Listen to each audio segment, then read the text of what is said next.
মাননীয় প্রধানমন্ত্রীকে চারিদিকে থেকে কিছু দুষ্ট চক্র ঘিরে রেখেছে।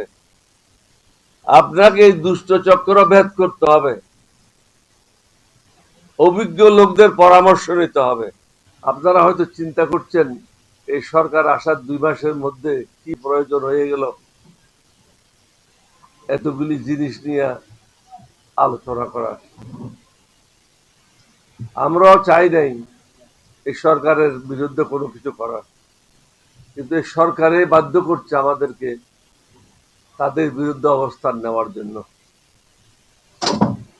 সংস্কারটা আপনারা যদি এখানে শুনেছেন, জামায়াতের সেক্রেটারি জেনারেল খুব বিস্তারিতভাবে ব্যাখ্যা করেছে। এটা কিন্তু কোনো দলকে সুবিধা দেওয়ার জন্য না, কোনো ব্যক্তিকে সুবিধা দেওয়ার জন্য না, এটা হলো জনগণকে সুবিধা দেওয়ার জন্য। যখন যে সরকার আসে সে যেন অন্যের উপর অন্যায় করতে না পারে, এটাই হলো তার মূল লক্ষ্য।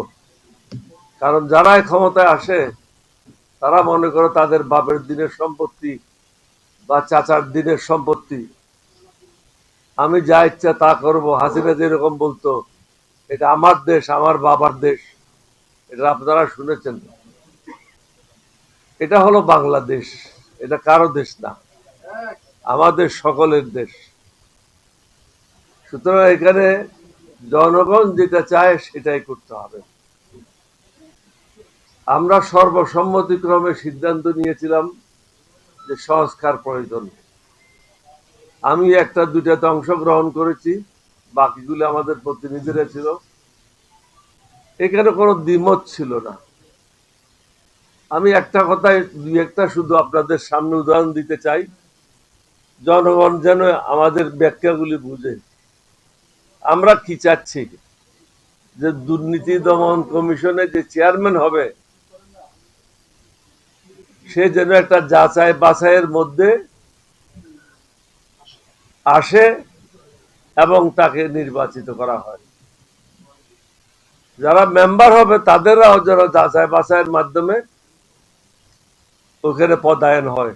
একইভাবে পাবলিক সার্ভিস কমিশন, জুডিশিয়ারি, সবকিছু যেগুলি বাদ পড়েছে এইগুলি আমরা চেয়েছি একটা যাচাই বাছাই কমিটি হবে। এটা পার্লামেন্ট মেম্বারদের দিয়ে হতে পারে, আপার হাউসের মেম্বারকে দিয়ে হতে পারে। আমেরিকাতে সিস্টেম আছে, একটা অ্যাম্বাসাডার যদি কোনো দেশে যাইতে হয় তাকে ওই কমিটির মাধ্যমে, ফরেন রিলেশন কমিটি যেটা হয়, ওই কমিটিকে তাকে সওয়াল জবাব করতে হয়। তারা যদি মনে করে ও ওই দেশের জন্য ঠিক আছে তাহলে তাকে পাঠানো হয়। আমরা তো আর আমেরিকান সিস্টেমে যেতে চাই নাই, আমরা চেয়েছি একটা ন্যায়ের সিস্টেমে যাওয়ার জন্য, মানুষের সুবিধার সিস্টেমে যাওয়ার জন্য। বিএনপি এটা কেন না করছে এটা আমার বোধগম্য নয়। আমি 2বার বলেছি, মাননীয় প্রধানমন্ত্রী আপনি একটা রেকর্ড সৃষ্টি করেন, সবকিছু আপনি সংস্কারগুলি মেনে নিয়ে ইতিহাসে আপনার নাম লেখান।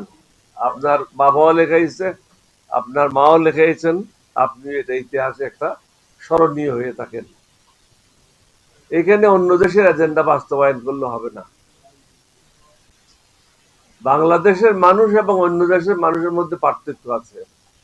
এখানে মানুষ হলো বিদ্রোহী, কারণ ঝড় ঝাপটার মধ্যে তারা, তুফানের মধ্যে তাদেরকে বেঁচে থাকতে হয়। এবং বিদ্রোহ করাটা এটা নতুন কোনো বিষয় না। 1757 সালেও যে বিদ্রোহ করেছিল সেও বাঙালি ছিল। 1971 সালেও আমরা পাকিস্তানের বিরুদ্ধে বিদ্রোহ করেছি। এরশাদের বিরুদ্ধে আমরা আন্দোলন করে এরশাদকে পতন করেছিলাম। অনুরূপভাবে বিএনপির বিরুদ্ধে ওই দিন জামায়াত এবং আওয়ামী লীগ মুখ্য ভূমিকা পালন করেছিল। সারা রাত আমরা ঘরে যেতে পারি নাই, পার্লামেন্টে বসা ছিলাম। বসে আমাদেরকে তত্ত্বাবধায়ক সরকার পদ্ধতি পাশ করতে হয়েছিল। আমি এগুলি বলার উদ্দেশ্য হচ্ছে, ইচ্ছা করে যদি আমি কোনো একটা সমস্যা সৃষ্টি করি তাহলে এটা আমাকে কেউ সাহায্য করতে পারবে না। মাননীয় প্রধানমন্ত্রীকে বুঝতে হবে তার সামনে অনেকগুলি সমস্যা। একটা হলো বিরোধী দলকে পার্লামেন্টে সামাল দেওয়া, দুইটা হলো সংস্কারগুলি বাস্তবায়ন করা, 3 নম্বর হলো তেলের কারণে পেট্রোল, অকটেন, ডিজেল যাই বলেন, এটার কারণে বাংলাদেশে যে প্রভাব পড়বে এটার থেকে বের হওয়া আসা বর্তমান সরকারের পক্ষে সম্ভব না। আমি এটা বলে দিচ্ছি, শব্দটা তাদের পক্ষে সম্ভব না। তারপরে হলো আইন শৃঙ্খলার পরিস্থিতি বাইরে ভালো না। জামায়াতের আমির সাহেব, সেক্রেটারি জেনারেল সাহেব বললেন কালকে চট্টগ্রামে তুচ্ছ ঘটনাকে কেন্দ্র করে মানুষের যে দুর্ভোগ হয়েছে, রাস্তায় যে দৌড়াদৌড়ি, এটা আমরা আশা করছি না। এইভাবে বিভিন্ন জায়গায় অনেক হত্যাকাণ্ড ঘটছে, আইন শৃঙ্খলার চরম অবনতি হচ্ছে। পার্লামেন্টে আজকে কারা আসছে, এটা না মানার কারণটা কি? 3 ভাগের 1 ভাগ হলো ব্যবসায়ী, আরেক ভাগ হলো অশিক্ষিত। সশিক্ষিত মানে কি? অশিক্ষিত। এটা অশিক্ষিত না লেখা ভদ্র ভাষায় লেখে কি সশিক্ষিত। ও পার্লামেন্ট কি বুঝবে? একটা বক্তব্য রেখে দিলাম মাইকের সামনে, হ্যাডাম দেখাই দিলাম, বউ দেখলো যে আমার জামাই তো হ্যাডাম দেখাইছে, পার্লামেন্টে একটা বক্তব্য রেখে আসছে। তার কিছু এলাকাতে লোক থাকে, তারাও বলে যে আমার স্যার তো হ্যাডাম দেখাইছে, এটা ভালো বক্তব্য রাখছে।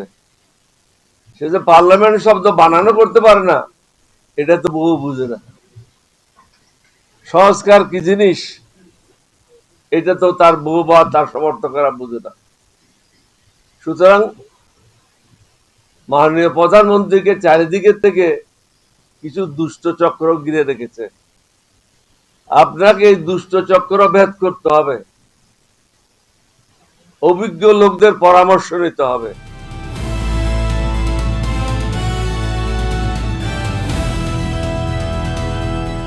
দিনাজপুর টিভি, মানুষের জীবনের কথা বলে।